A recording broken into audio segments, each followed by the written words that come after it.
On 5 News, a stark warning on coronavirus. The UK could become the worst affected country in Europe. That's the message from...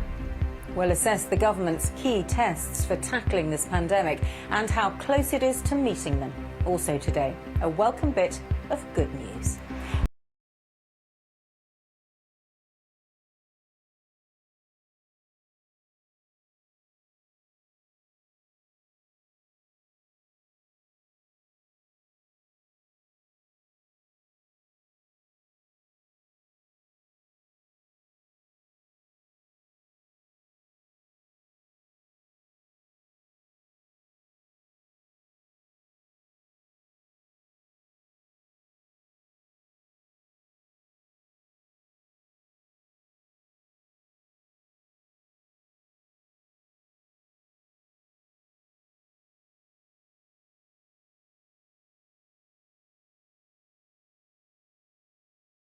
Well, it's been quite the week for Boris Johnson. He's returning to work after only just recovering from his own experience of COVID-19. And now, in the middle of dealing with the pandemic, he's welcoming a new son. Julian Drucker reports now on a Prime Minister with a lot on his plate. Figures for the first time today. The sector has been dealing with that reality since the outbreak began. And in Scotland, we learned that more than half of those who died with coronavirus last week did so in care homes.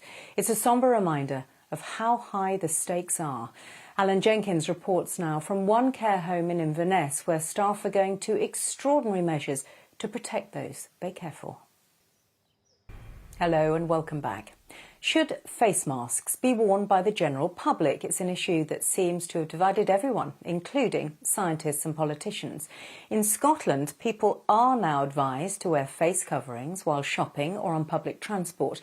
But Westminster has yet to decide on its approach. All this has left people unsure what they should be doing, as Peter Lane reports.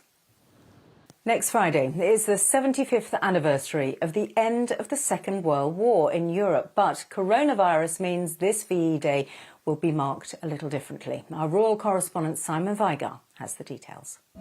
As Julian was saying, with the PM still relatively new in the job and, of course, still recovering, it's quite a workload. Let's hear again from our political editor Andy Bell now. A little earlier, I asked him if the Prime Minister would be taking paternity leave.